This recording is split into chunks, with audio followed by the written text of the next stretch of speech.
Hey everyone, Salman here from Wynn. On today's video, we're going to be discussing what is RPE, or rate of perceived exertion. This will be the first video in a series of 4 videos where we deep dive into rate of perceived exertion, what it is, its pros and cons, and what are some of the alternatives, and why you may or may not want to use it. This will be part of the fundamental series that we'll be releasing over the course of the next few months, so be sure to subscribe so you don't miss out on any future episodes. So let's get started. What is RPE? RPE, or rate of perceived exertion, is basically a self-assessment tool where you can rate your exertion level from the previous set that you previously completed. Originally created for cardiovascular training by Gunnar Borg, it was a scale from 6 to 20. In more recent times, Mike Toucher from Reactive Training Systems adapted this to a 1 to 10 scale and adapted it obviously to strength training and strength sports. So here's the scale. I'll throw it up here. It's pretty self-explanatory. We can see here 1 through 10, 10 being absolute maximum. You couldn't possibly do any more. It'd be physically impossible for you to put any more effort in, 100%.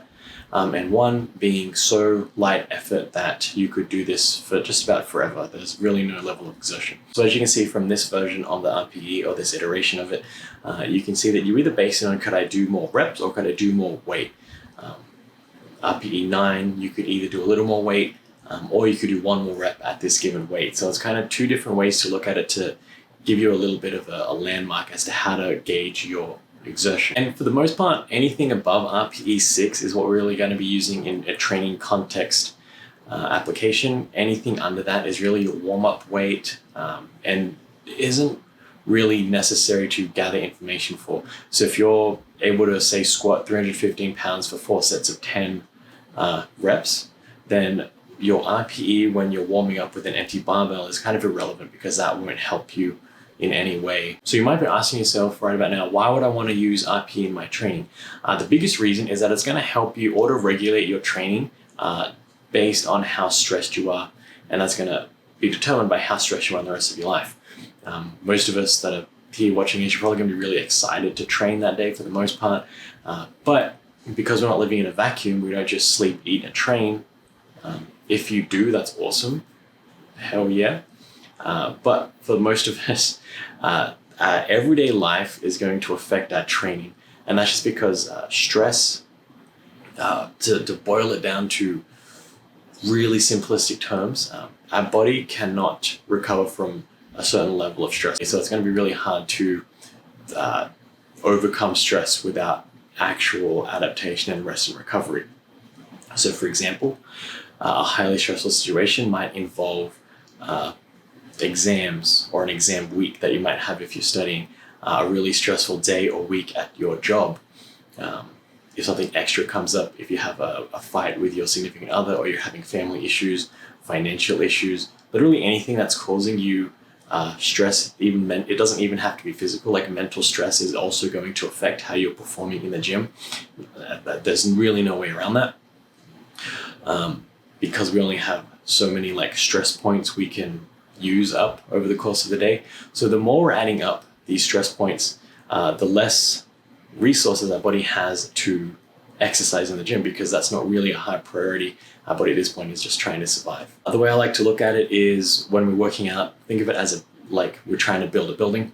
The food and nutritional, the food and nutrition is our building supplies. And our RPE is really going to be indicative of how many workers are showing up to the job site. So if you don't sleep that well, a couple of workers won't show up. If you had a fight with your family, a few less workers are going to show up. And even though you're eating well, you might be sleeping well too, you might be doing everything else that's really aligning your rest of your life with your training goals. If there's other parts of your life that are causing high stress, whether that be acute or more longer term stress situations, that's going to affect how many workers show up to the job site to help you build that building, so to speak. So what RPE does is it helps to auto-regulate how much weight and how much training stress you're putting in on the body to account for how many workers are showing up on any given day.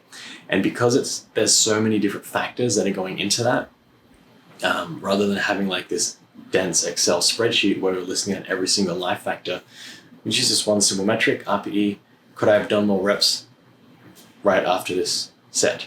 And just ask yourself that simple question. So later on in the video series, we'll go into a little bit more depth as to how you might want to implement RPE into your training. But from a bird's eye perspective, we really want to combine mechanical progression, so like percentages. So we have some sort of hard target in the sand along with RPE, so that we can see if that goal for the day is going to be above or below what we need in order to optimally stress the body in terms of training outcome. So the mechanical progression, whether that be like 75% of your 1 rep max, 80% of last week's weight used, whatever percentage-based training tool you want to use in order to set that goal for the day, the RPE will allow you to tailor that up or down on an even day. So RPE doesn't necessarily always mean you're dialing back the effort. Some days, everything is going to line up perfectly. The cells are going to be aligned, the waves are going to be crashing just right, the music's going to hit you perfectly. And when you hit that squat that's meant to be an RPE 8 or even an RPE 9, that might feel like an RPE 7. And if that's the case, you know that you can definitely push that up a little bit and try and maybe hit that RPE 7.5 or an 8 if that's your target RPE for the day.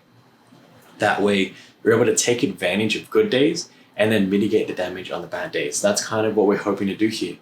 And while it might not be totally accurate when you first start using it, over the course of a month and over the course of a lifetime of training with RPE, you're going to build a set of self-assessment tools that you can ask yourself during training, before training, and after training that'll really help set you up for success in the long run. So in the next video, we're going to talk about the pros and the cons of RPE, so be sure to subscribe so you don't miss out on that video. Hopefully you found the first video of this fundamental series helpful. Let me know in the comments below if there's any fundamental topics you want addressed in this series. This has been Selwyn from Wynn, and remember, a better life through strength.